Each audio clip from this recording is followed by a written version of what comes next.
Abra sua Bíblia comigo em Josué capítulo 1. Josué capítulo 1.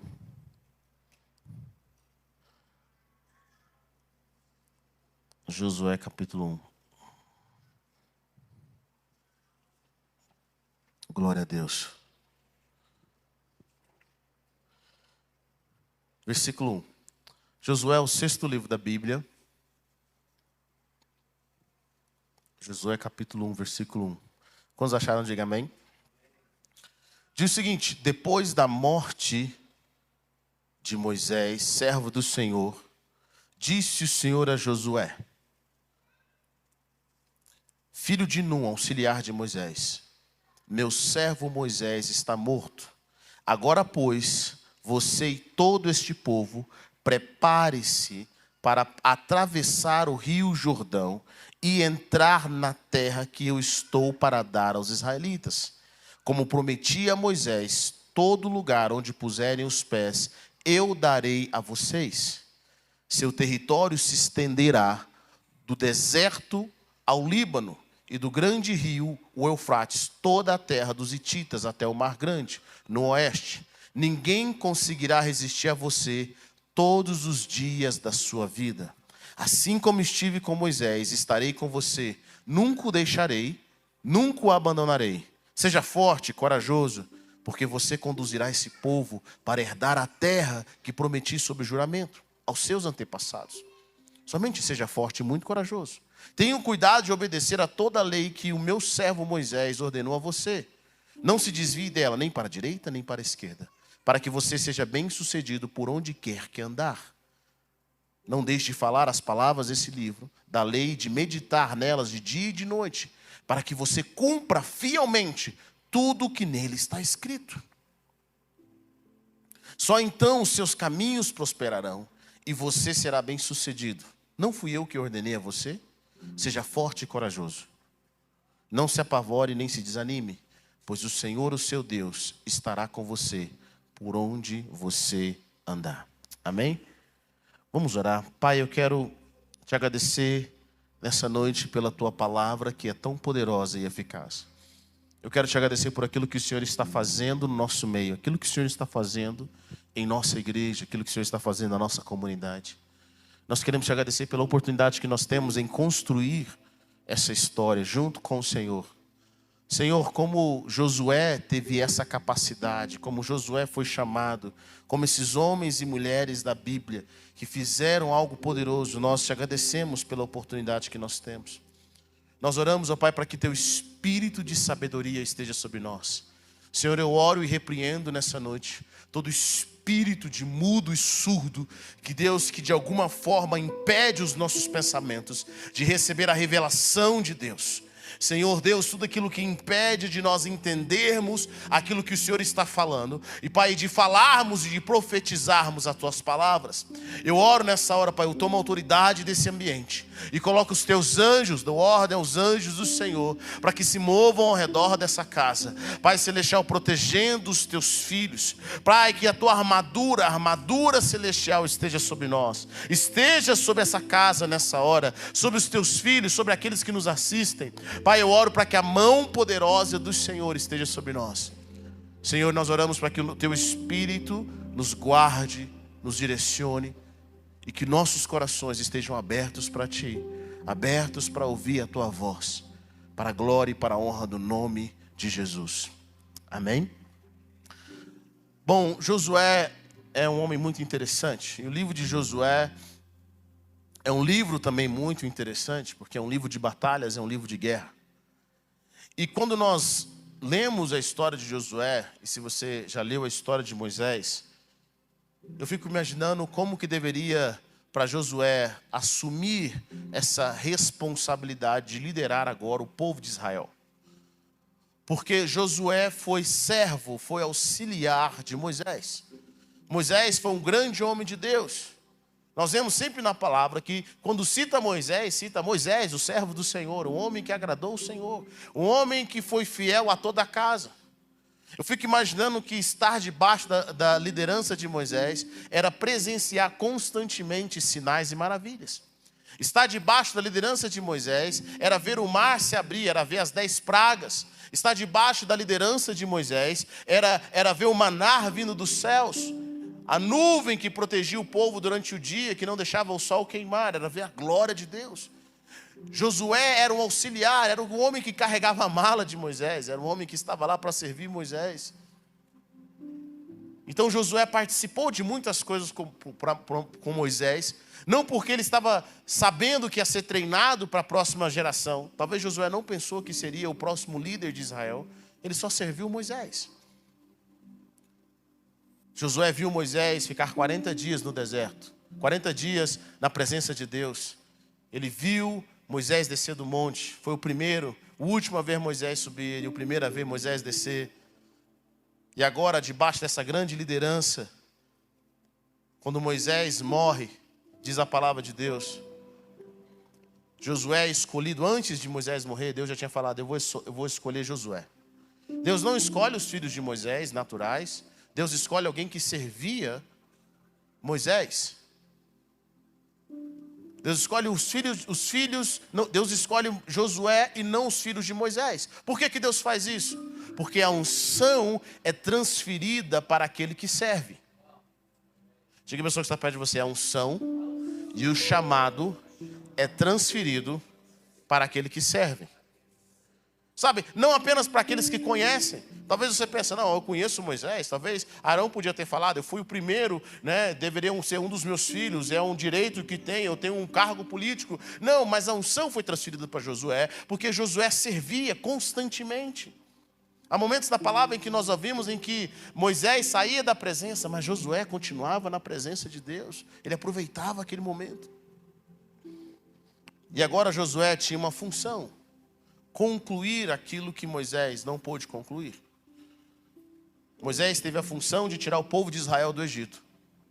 Mas Josué agora tinha uma outra função, um propósito: colocar o povo de Israel, que estava no deserto, na terra prometida. Moisés não pôde fazer isso, mas Josué tinha que fazer agora. E agora a Bíblia começa com algo interessante. O chamado de Josué, que Deus faz, começa com algo poderoso. Deus chama Josué e diz: Josué, meu servo Moisés está morto.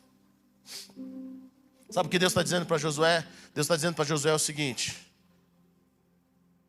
a era de Moisés acabou. O estilo de liderança de Moisés acabou. Não vai haver outro Moisés. Moisés está morto. É hora de começar algo novo. É hora de você fazer algo novo. E Deus disse para Josué o seguinte: meu servo Moisés está morto. Agora você e todo este povo, preparem-se para atravessar o rio Jordão. Deus, em outras palavras, está dizendo para Josué algo poderoso: eu não quero um segundo Moisés. Eu quero um Josué. Vocês estão comigo ou não? Eu não quero um segundo Moisés. Eu não quero uma liderança de Moisés. Eu não vou fazer com você como fiz com Moisés. Moisés foi Moisés. Você é Josué. Você tem uma outra função. Você vai enfrentar outros inimigos, outros adversários. A geração passada enfrentou algo e agora você vai enfrentar outra coisa. Todos nós, a nossa geração, nós temos coisas para enfrentar. E nós precisamos entender primeiro a nossa identidade. Diga comigo, a minha identidade. Deus não está atrás de outro Moisés. Deus não está atrás de outro Davi. Deus não está atrás de outro Billy Graham. Deus não está atrás de outro pastor Heber ou pastor Lucas. Deus está atrás de você. Ele quer que você seja você. Ele vai agir de forma diferente através da sua vida. Você tem um chamado de Deus. Deus te deu um nome porque você tem um chamado de Deus. E você tem uma missão, você tem um propósito. Deus diz para Josué: eu sei, você ama Moisés. Eu sei, você sente falta de Moisés. Eu sei, você aprendeu muito com Moisés. Mas você não tem um chamado para ser Moisés. Você tem um chamado para ser Josué. Porque as guerras que Moisés enfrentou não vão ser as guerras que você vai enfrentar. Os desafios que Moisés teve não vão ser os mesmos desafios. Vocês estão comigo ou não? Ele fala: meu servo está... Agora, pois, você e todo este povo, preparem-se para atravessar o rio Jordão e entrar na terra que eu estou para dar aos israelitas. Como prometi a Moisés, todo lugar onde puserem os pés, eu darei a vocês. Seu território se estenderá no deserto, do deserto ao Líbano, e do grande rio, o Eufrates, toda a terra dos hititas até o mar grande. No oeste, ninguém conseguirá resistir a você todos os dias da sua vida. Assim como estive com Moisés, estarei com você. Nunca o deixarei, nunca o abandonarei. Deus faz uma promessa para Josué que para mim é poderosíssima. Sabe, Josué conhecia o Deus de Moisés, mas agora Josué precisaria conhecer o Deus de Josué. Alguns de vocês conhecem o Deus do pastor Adarque, talvez o Deus dos seus pais, o Deus do irmão fulano de tal que ora e as coisas acontecem, mas quem é o seu Deus? Será que os seus filhos e os seus amigos podem olhar para você e falar assim: eu quero conhecer o seu Deus? Josué até aquele momento sabia que Deus era Deus que estava com Moisés. Mas a partir de agora veio uma promessa de Deus para a vida dele. E essa promessa é: assim como eu estive com Moisés, eu também vou estar com você. Só que olha que interessante. A forma como Deus se manifesta na vida de Josué não é a mesma forma que Deus se manifestou na vida de Moisés. Vocês estão comigo ou não? Em Moisés, ele orava e o maná vinha do céu. Moisés orava, batia na rocha e a rocha produzia água. As coisas eram rápidas com Moisés. Moisés é o tempo de milagre. São sinais e maravilhas. Talvez alguns de nós falem: eu queria tanto maná, querido. Talvez alguns de vocês estejam até vivendo sobre milagres. O que significa milagre na minha vida, Heber? Milagre significa que você ainda não entrou na terra prometida. Milagre é para quem está no deserto. Vamos de novo. Na terra prometida, você planta e colhe. No deserto, você tem que ser alimentado por Deus.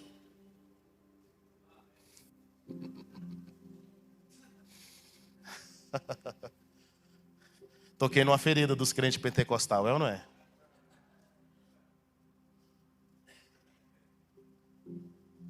No deserto, Deus luta por você.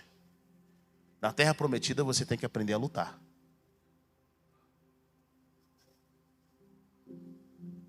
A palavra de Deus fala: no dia em que os israelitas pisaram na terra prometida, no dia em que eles entraram lá, o maná cessou. Eu sei, vocês querem que as roupas cresçam. Só que interessante, durante 40 anos a roupa cresceu junto com o povo, mas não tinha moda. Era a mesma roupa.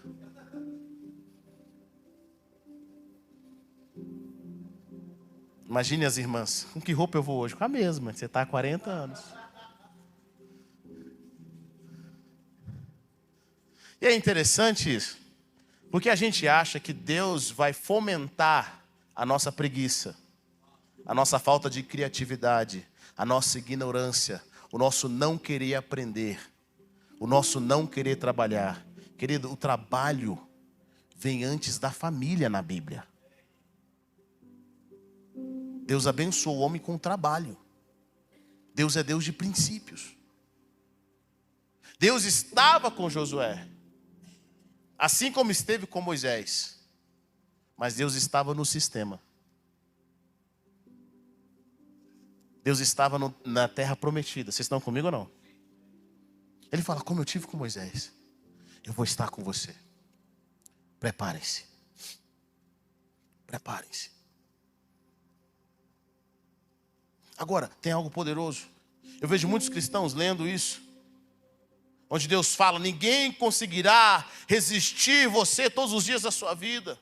Como prometi a Moisés, todo lugar onde puserem os pés, eu darei a vocês. Nós gostamos dessa palavra, Senhor, a tua palavra diz que onde eu puser a planta dos meus pés, vai ser meu, ninguém vai me resistir, o Senhor vai estar comigo. Querido, deixa eu falar uma coisa para você. Deus estava com Moisés por propósito dele. O propósito que Deus tinha. Deus vai estar com você e ninguém vai te resistir quando você está vivendo o propósito que Ele tem para a sua vida. Está comigo ou não? Não é uma carta em branco, Deus falando, faz o que você quiser. Quer viver em desobediência, viva que eu vou estar com você. Negativo. Deus está conosco para o nosso propósito. Quando você vive o seu destino e aquilo que Deus chamou você para fazer, e você tem um período para fazer isso, que período? É na sua vida. Deus está com você. Ninguém vai te resistir. Assim como Ele foi com Moisés, com Josué, com Davi, o Senhor vai estar com você. Ele não vai te deixar, não vai te abandonar. Você jamais vai ser confundido para cumprir o propósito que Deus tem para você. E todos nós temos uma tarefa que a geração passada deixou para a gente fazer. Ou seja, aquilo que os nossos inimigos, os inimigos que a geração passada não conseguiu vencer, nós temos que vencer, é a nossa responsabilidade. Às vezes você olha assim, meus pais não venceram certas coisas, os crentes no passado não venceram certas coisas. Querido, o que eles não venceram é a nossa chance, é o nosso momento. Pare de olhar para aquilo que eles não fizeram, pare de olhar para aquilo que eles não te deram, comece você. Seja você o ponto de partida, o ponto de transformação. A liderança de Josué só existe porque Moisés não conseguiu terminar certas coisas. A liderança de Josué só existe porque Moisés não pôde terminar certas coisas. O que Josué faz? Reclama de Moisés? Não. Ele aceita o desafio. Porque tem um outro ponto que eu quero trabalhar com você nessa noite. O trabalho que o Senhor tem para nós é sempre multigeracional. Aquilo que os cristãos fizeram no passado, nós pegamos o bastão e damos continuidade. Existem coisas que a nossa geração não vai conseguir vencer, mas nós vamos deixar isso para a próxima geração vencer. Mas o que nós temos que fazer? Qual que é o nosso desafio? Nós temos que dar o primeiro passo. Nós temos que dar o primeiro passo. O livro de Josué é um livro de guerra. É um livro de luta. É um livro de matança. O livro de Josué é um livro no qual você só vê ele matando gente. E ele matou muitos gigantes. A gente fala tanto de Davi. A palavra nos diz que Davi e os seus homens mataram os últimos 5 gigantes que havia na terra. Mas quando você lê o livro de Josué, você vai ver o tanto de gigantes que Josué matou. A forma que Josué mais conheceu Deus foi como o Senhor da guerra. O Senhor dos exércitos. Qual era a função de Josué, querido? Limpar o território. A função de Moisés foi tirar o povo de Israel do Egito. A função de Josué era entrar na terra prometida e limpar o território. Limpar o território para quê? Limpar o território para construir cidades. Limpar o território para construir um ambiente seguro. Limpar o território para que eles pudessem prosperar como nação. A função de Josué não era ser rei. A função de Josué não era trazer novas leis. Não era para ser um revolucionário. A função de Josué era simplesmente vencer os povos que estavam naquela terra. Criar um ambiente. Eu quero que você entenda algo. Sem Josué, Davi não teria vindo. Para nós termos um rei Davi, primeiro nós temos que ter um Josué. Alguém tem que abrir o caminho. Alguém tem que vencer. Talvez você é a pessoa na sua família que está se convertendo pela primeira vez. Ou você é a pessoa que está buscando ao Senhor pela sua casa. Você vem de um lar destruído. Você vem de pais que não conhecem a Deus. Ou talvez você é essa pessoa que não tem esse exemplo. Talvez você não vai ser alguém que vai ver a terra prometida, ou não vai entrar na terra prometida. Mas os seus filhos vão. Pelo preço que você está pagando. Vocês estão comigo ou não? Existem dificuldades que você está passando, que você nem sonha. Deus, por que eu estou passando por isso? Mas é porque você é a primeira geração, ou talvez a segunda, de alguém que vai abrir caminhos para a futura geração. Alguém que vai se levantar, alguém que vai salvar a sua família, alguém que vai ser um exemplo. Os seus filhos vão nascer em ambientes diferentes. Pela luta que você vem travando, pela busca que você tem pelo reino. Deus diz para Josué: vou estar com você, ninguém vai te resistir, todos os dias da sua vida. Mas ele diz no versículo 6, seja forte e corajoso, porque você conduzirá este povo para herdar a terra que prometi sob juramento aos seus antepassados. Deixa eu falar algo para você, querido. Quais são as promessas que Deus tem para a sua vida? Quantos aqui tem promessas de Deus? Levante sua mão. Quantos aqui tem promessas? Todos nós temos promessas. Todos nós temos uma promessa de Deus.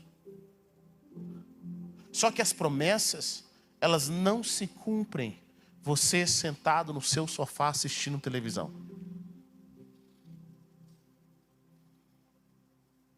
As promessas não vão cair no seu colo.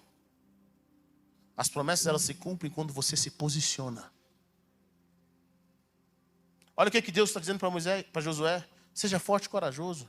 Você conduzirá este povo para herdar a terra que prometi sob juramento aos seus antepassados.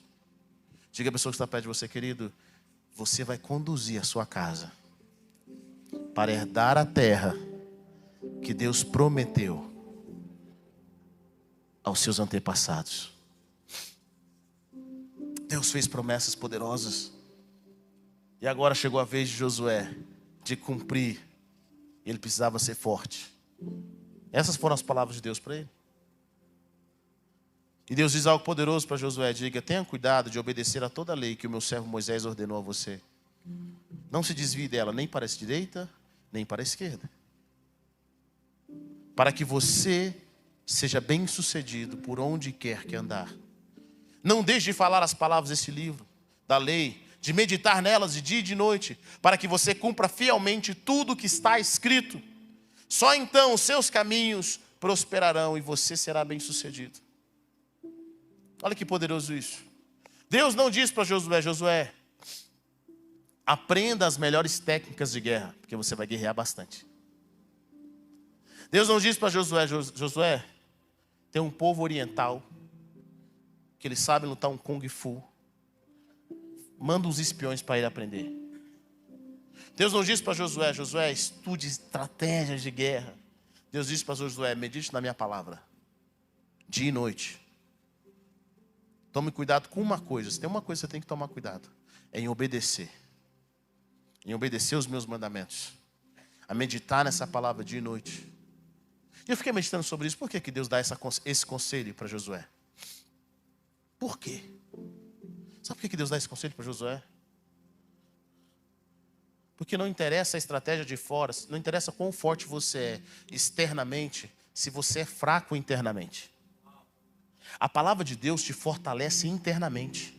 A palavra de Deus fortalece o seu espírito, a forma como você vê as coisas. Quanto mais você medita na palavra de Deus, quanto mais você medita nos céus, quanto mais você medita naquilo que Deus está dizendo, existe uma força interior que é criada dentro de você, que faz com que você vença qualquer inimigo.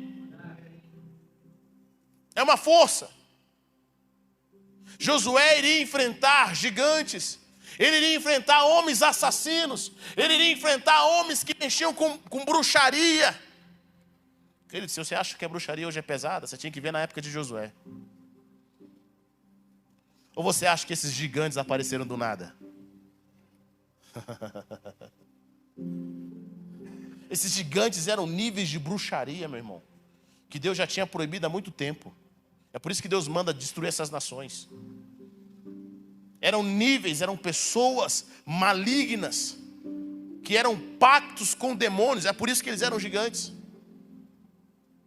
Josué era o cara da guerra espiritual. Mas não era só no espiritual mesmo, não. Era na espada. E Deus fala para Josué: Josué, você tem que tomar cuidado com uma coisa só: em me obedecer, em meditar na minha palavra dia e noite, em guardar os meus mandamentos. Então os seus caminhos vão prosperar. e você será bem-sucedido. Por quê? Porque agora Josué, uma vez alinhado com o reino de Deus, uma vez que Josué estava alinhado com o reino de Deus, podia cair 1000 à sua esquerda, 10.000 à sua direita, mas ele não seria atingido. Uma vez que Josué estava alinhado com os pensamentos e o propósito do Senhor. Querido, deixa eu falar algo para você. Eu sinto que alguns irmãos, eles acham que Deus, Jesus, é um amuleto. Sabe, Heber, o que você quer dizer com isso? Mano, eu apronto todas as coisas erradas do mundo. Vivo uma vida de desobediência. O demônio aparece para mim, eu falo, sai em nome de Jesus, e o demônio vai sair. Sai não. Sai não. Por quê? Porque a sua vida não se alinha. Deus fala, se você caminha comigo, eu vou ser inimigo dos seus inimigos. Mas se você vive em desobediência, meu irmão, Deus não está com você nessa jornada. Vocês estão comigo ou não?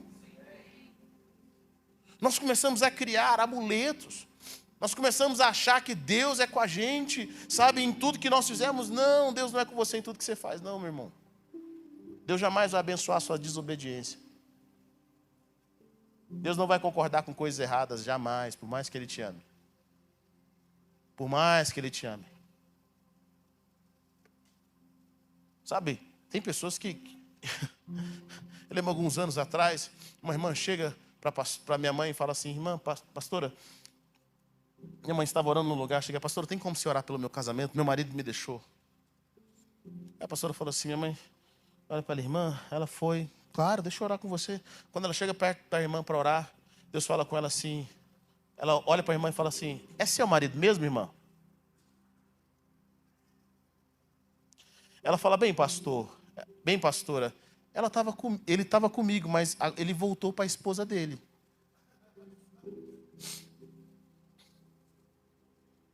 E aí, vocês acham que ora?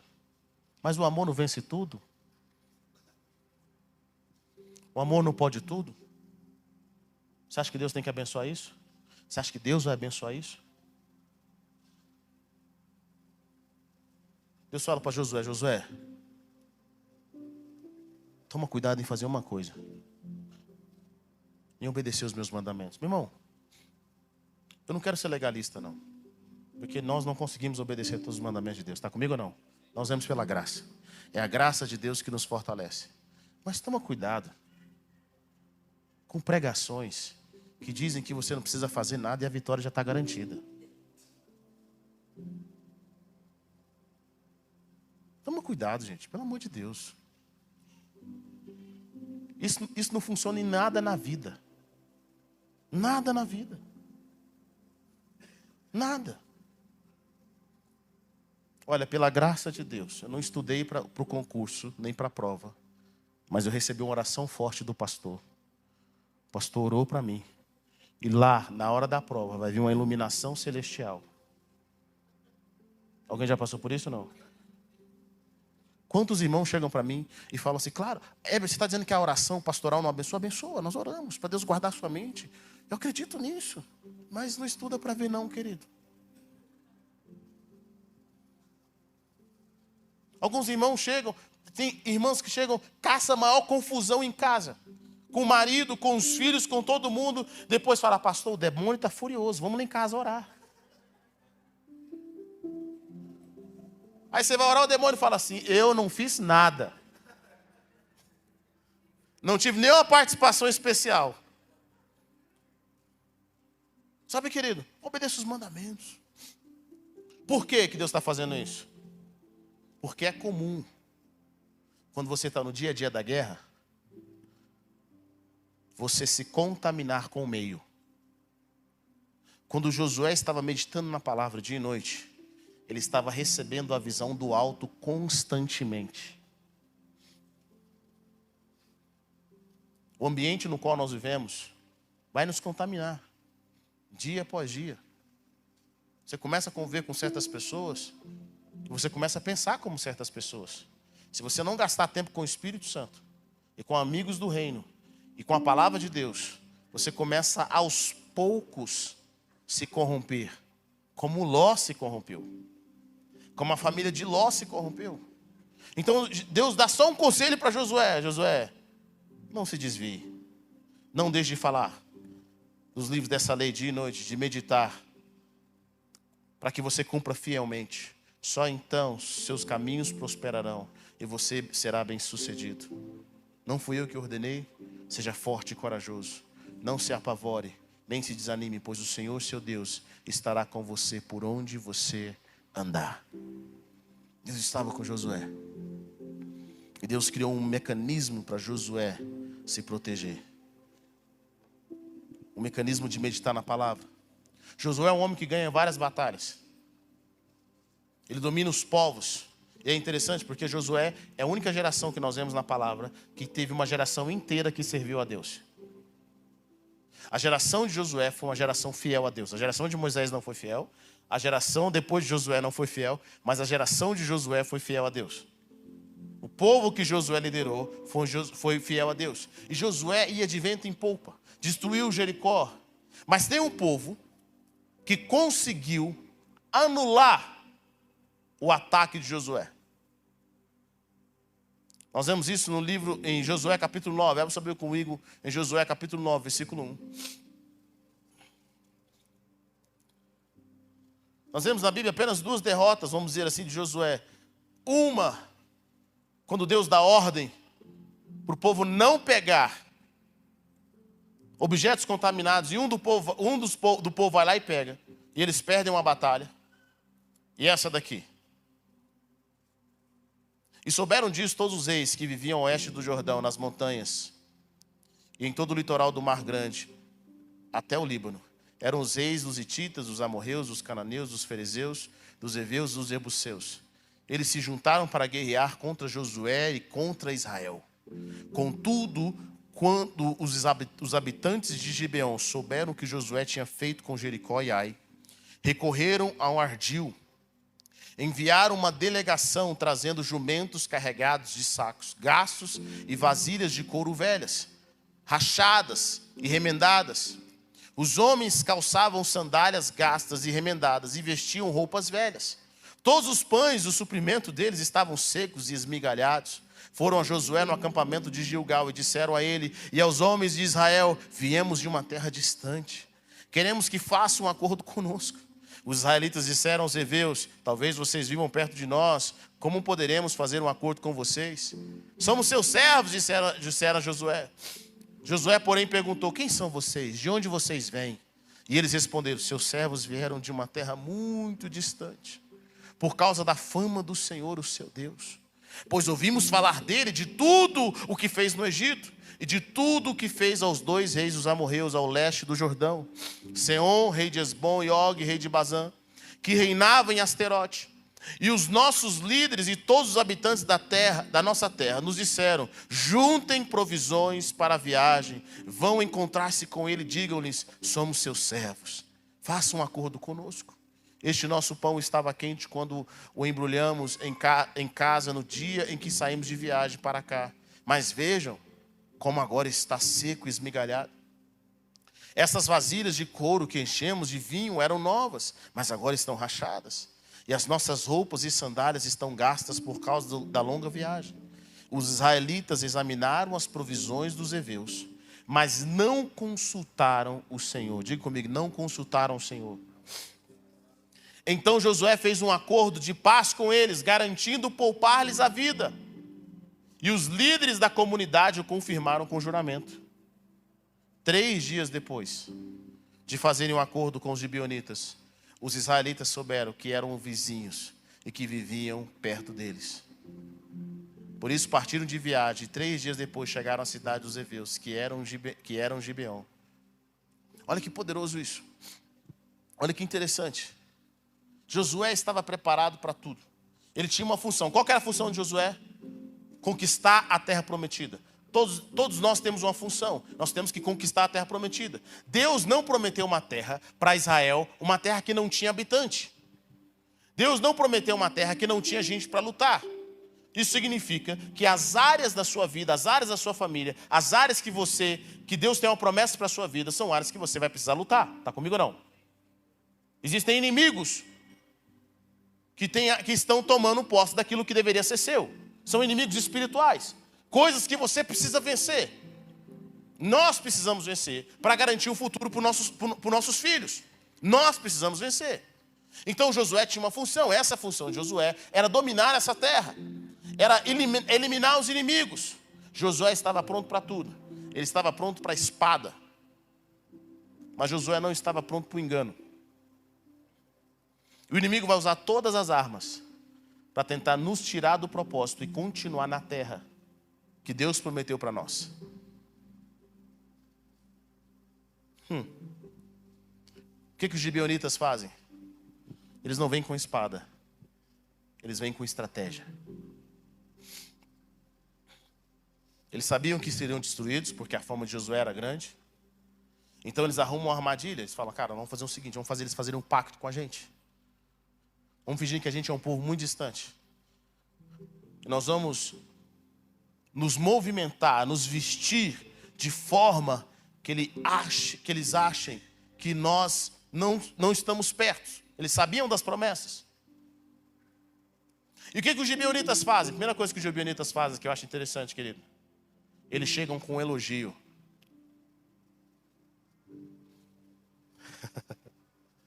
Eles chegam com um elogio. Primeira estratégia do inimigo para neutralizar Josué foi elogio. Ele diz o seguinte, versículo 9. Versículo 9, seus servos vieram de uma terra muito distante por causa da fama do Senhor. Imagine, Josué já tinha ganhado certas batalhas. Jericó era um lugar conhecido. Ai era um lugar conhecido. Ele sabia o que Deus tinha feito com Og. Ele sabia o que Deus tinha feito com alguns reis que eram famosos. Sabe? E eles chegam para Josué, eles chegam para Josué e falam assim, Josué, a fama do Senhor chegou do outro lado. O que Deus está fazendo através da sua vida, Josué, é algo poderoso. Você é um guerreiro tremendo. A estratégia do inimigo, primeiro começa com elogio. Sabe, querido, às vezes quando as pessoas nos elogiam, nós abaixamos as guardas. É mesmo, o que Deus faz através de mim é poderoso. Mas mal sabe que aquele elogio primeiro. Você está dizendo que todo elogio é isso? Não, não estou dizendo isso. Nós criamos uma cultura na nossa igreja de elogiar, de honrar. Eu aprendo a honrar. Sabe, é bênção honrar. Pode dizer para a pessoa que está perto de você, querido, você está lindo, você está bonito, não tem interesse não. Você é próspero, você é uma pessoa que é bênção na minha vida. Você celebra o dom que ela carrega, se ela profetiza, se ela ministra. Sabe, tudo que Deus usa, você não tem problema. Seja bênção na vida de alguém. Libere palavras de vitória. O elogio não é do mal não, mas o mal também sabe elogiar. Os gibeonitas, para fazer um pacto, eles elogiaram aquilo que Deus estava fazendo através da vida de Josué. Eles abaixaram as guardas. Eles abaixaram as guardas. Depois eles se moveram com uma forma muito poderosa. Eles se moveram através da aparência. Diga comigo, aparência. É interessante isso, porque nós somos guiados pela aparência na maioria das vezes, sim ou não? Nós somos guiados pela aparência. Quantas pessoas são guiadas pela aparência? Quantas pessoas casam pela aparência? Às vezes eu converso com jovens, com alguns irmãos e irmãs. Irmão, por que você vai casar com essa irmã? Por que você vai casar com esse irmão? Ah, pastor, é lindo demais. Ele bate na mãe às vezes, mas tirando isso, é uma bênção. Ele até ora na igreja. Nós medimos as coisas pela aparência.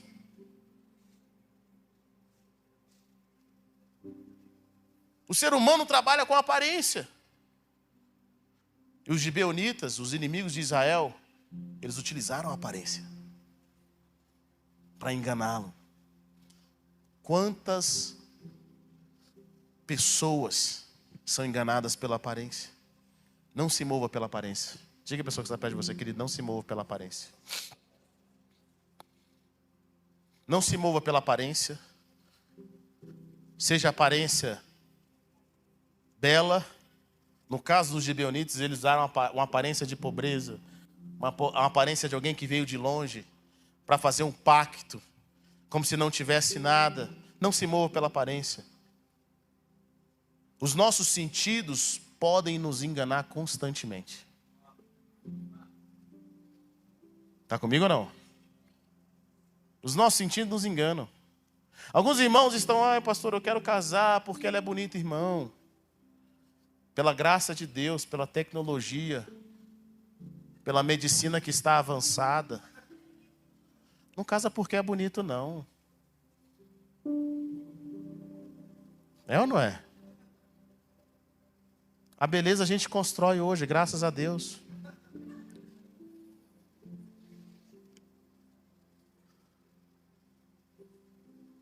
Mas tem uma coisa que você não constrói, querido, chama-se caráter. Você não constrói caráter. Você não constrói um coração transformado. Um homem que ama a Deus, você não constrói. Uma mulher que ama a Deus, que ama o chamado de Deus, você não constrói. Uma pessoa que tem um coração ensinável, você não constrói. A aparência, a gente faz. Com um pouco de dinheiro, é ou não é?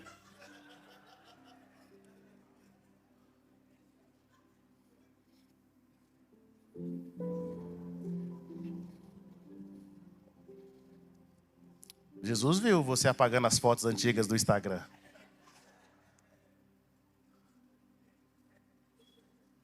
Ele viu. Não construa pela aparência. Quantas pessoas chegam aqui na igreja, meu irmão, com aquela aparência maravilhosa. Olha, ele é fulano de tal, ele tem tantos não sei o que, seguidores, ele é isso, ele é aquilo. Olha o carro desse irmão. Meu irmão, olha o carro dele o quê? Aquele escritório meu, irmão, já ouviu cada coisa. Pastor, eu não posso passar na porta da polícia, pastor. Eles querem tomar meu carro. Está escondido. O que tem de carro escondido em condomínio fechado.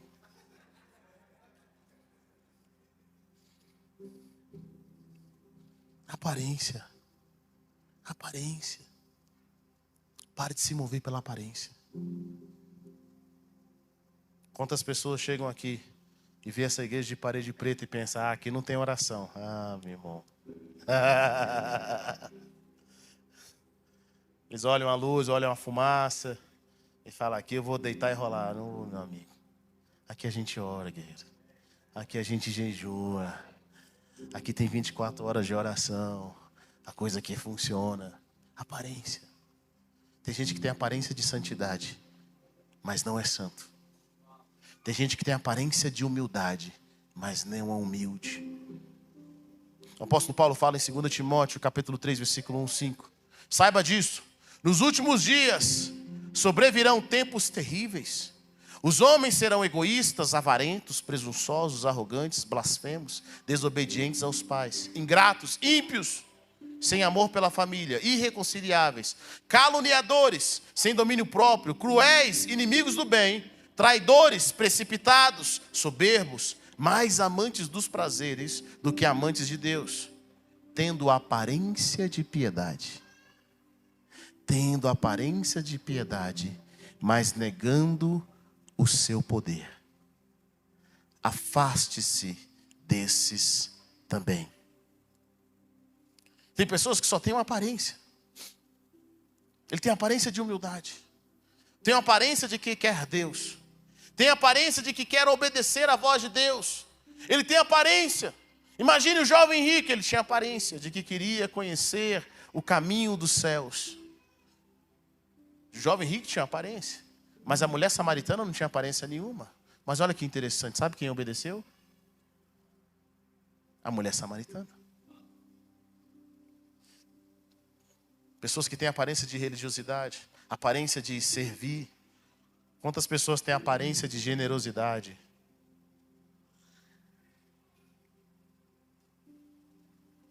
mas nunca abençoou ninguém. Quantos amigos seus são aparentes, querido?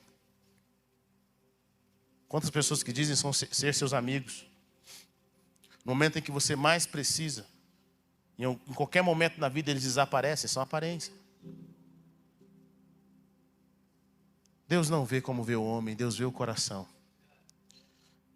Josué teria evitado muitos problemas com os gibeonitas, porque os gibeonitas vão dar problema lá na frente, no reino de Saul e no reino de Davi. Josué teria evitado muitos problemas se ele apenas tivesse consultado o Senhor. Se ele não tivesse feito as coisas à pressa. Às vezes nós estamos com pressa. Nós não vamos orar, nós não vamos buscar. Como Josué estava decidindo o futuro de algo, ele tinha que tomar cuidado com as alianças que ele fazia. Deus vê o coração. Nós vemos a aparência. E através do elogio, através da aparência, os gibeonitas enganaram os líderes. Um homem que meditava na palavra dia e noite. Fizeram um pacto. Mas o que Josué estava fazendo, ainda assim, tinha um peso muito grande. Porque Josué tomou o território da terra prometida. Ele conquistou várias cidades, várias nações. Ele deixou um legado para a próxima geração. Para que os juízes viessem. Para que o rei Saul viesse. Para que o rei Davi viesse. Para que Salomão viesse. Josué abriu o caminho. Eu quero que você entenda o que Deus está nos chamando agora. Deus está nos chamando para algo multigeracional. Deus está nos chamando. Essa nossa geração, nós temos inimigos para enfrentar que as gerações passadas não tinham. Essa é a responsabilidade nossa. Para nós garantirmos o futuro dos homens e mulheres que vão caminhar sobre essa terra. E eu quero concluir com isso. Eu quero contar para vocês um pouco da história de um homem chamado William Wilberforce. Foi um homem cristão que se converteu. E ele foi um homem político inglês, do parlamento inglês. E durante 20 anos esse homem lutou para acabar com a escravidão. 20 anos ele tinha uma pauta: acabar com a escravidão no Império Britânico. Sabe o que é interessante? Quando ele se converteu, ele pensou em deixar sua posição no parlamento. Mas um homem chamado John Newton falou assim: talvez essa posição aí, ó, essa posição sua é para a glória de Deus. Use essa posição para a glória de Deus. Sabe quem foi John Newton? John Newton foi um homem que escreveu uma música chamada Amazing Grace. Ele aconselhou William Wilberforce para ficar: use a sua posição para a glória de Deus. Então ele e seu amigo Thomas Clarkson tinham um coração para acabar com o comércio da escravidão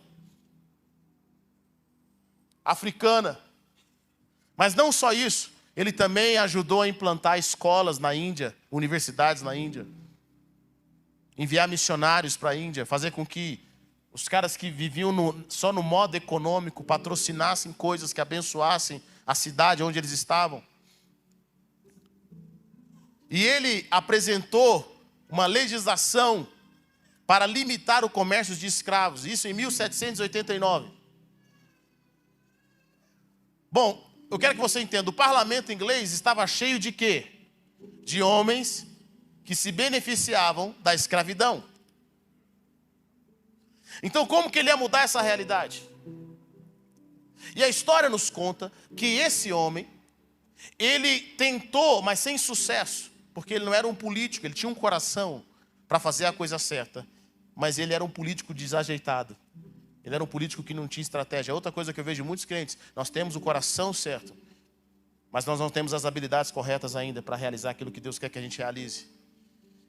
Ele apresenta a sua legislação em 1789, dá errado. 91 dá errado, 92 dá errado, 93 dá errado, 97 dá errado, 99 dá errado.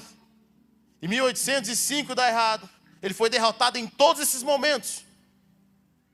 Finalmente, em 1807, houve uma revolta no Haiti. Então o Império Britânico proibiu o comércio de escravos. Então, a partir daquele momento, estava proibido o comércio de escravos. Agora o Wilberforce usa os seus esforços para abolir de vez a própria escravidão. E por questões de saúde, ele tem que sair do parlamento. Mas os seus amigos continuam o seu trabalho. Em julho de 1833, 3 dias depois da morte de William, eles tinham votos necessários para acabar com a escravidão do Império Britânico. Olha só, esse cara morre e não vê o fruto do seu trabalho. Em 1833, ele não vê os escravos sendo abolidos pelo Império Britânico. 30 anos depois, que a Inglaterra faz a abolição dos escravos, os Estados Unidos faz também a abolição dos escravos. E cerca de 20 anos depois, o Brasil também faz a abolição dos escravos. Só na Inglaterra, foram cerca de 800 mil escravos que foram libertos formalmente. Esse cara lutou por 20 anos. Ele não viu a promessa ser cumprida. E depois que ele morre, 3 dias depois da sua morte, eles conseguem voto para acabar com a escravidão no império, o maior império na época, que era o Império Britânico. E formalmente, eles liberam 800 mil escravos. Esse cara começa um processo em cadeia. Porque agora, se a Inglaterra fez, os Estados Unidos tinham que fazer também. Se os Estados Unidos fez, outros países começaram a fazer. Sabe de uma coisa? Esse cara não me conhece. Eu não o conheci. Mas hoje eu sou abençoado pela vida dele. Sabe por que eu estou falando com você? Porque um dia um cara lá na Inglaterra lutou contra a escravidão. Sabe por que hoje negros e brancos sentam juntos? Porque pessoas pagaram um alto preço. Homens como o pastor Martin Luther King. Pessoas que deram a sua vida por um propósito. Pessoas que entregaram a sua vida por um propósito. Muitos deles não viram. Sabe, querido, a sociedade que nós temos hoje não veio de mão beijada. Pessoas pagaram alto preço. Pessoas como Josué abriram o caminho para que outros homens se levantassem. A minha pergunta é: o que você vai fazer com a sua vida? O que você vai fazer com a sua vida? Sabe, querido, eu estou cansado de pessoas que só pensam nos seus problemas. Pessoas que só querem uma bênção aqui momentânea. Eu só quero que Deus resolva o meu problema, o meu casamento, as minhas finanças. Sabe, querido, Deus quer fazer isso, mas isso tem que te apontar para algo maior. Sabe, Jesus manda embora a multidão que só queria pão e peixe. Ele multiplicou uma vez. Ele multiplicou pela segunda vez. E a multidão queria fazer dele rei. Por que ela queria fazer dele rei? Para viver comendo peixe e pão de graça. E Jesus fala assim: vocês não entenderam o milagre. Pedro entendeu o milagre. Quando ele fala: faça de mim porque eu sou pecador. Quando Jesus multiplica o pão, quando Jesus multiplica o peixe, quando eles têm a pesca maravilhosa, Pedro entende o milagre. Ele entende que aquilo que ele estava vendo fisicamente deveria apontá-lo para algo sobrenatural, para algo eterno. Deus tem um propósito na sua vida. Pessoas estão esperando para ser libertas. Quem sabe a sua vida, querido, é simplesmente para abrir o caminho para outras. Quem sabe a sua vida, o seu chamado, aquilo que Deus te chamou para fazer, vai transformar tantas pessoas. Querido, mais de 12 milhões de escravos foram transformados pelo esforço desse homem.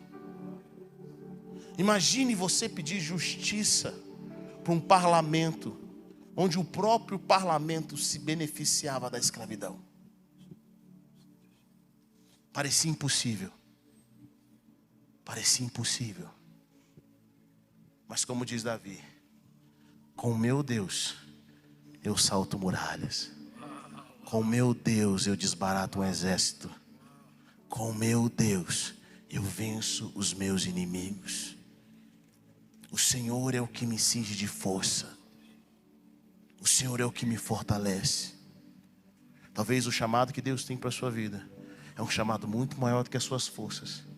é muito maior do que o seu entendimento, a sua capacidade mental, emocional e espiritual. Mas eu tenho uma palavra de Deus para você. Josué não era o homem mais inteligente, Josué não era o homem mais espiritual, mas Josué era um homem fiel. Eu sinto o Senhor dizendo: eu vou estar com você, eu não vou te deixar e nem vou te abandonar. Apenas se preocupe em obedecer os meus mandamentos, em caminhar comigo. Quantos querem queimar a sua vida por Jesus? Quantos querem entregar tudo que eles têm? Nós estamos aqui, querido, porque homens e mulheres vieram antes de nós e pagaram um preço. Chegou a nossa hora de pagar o nosso preço.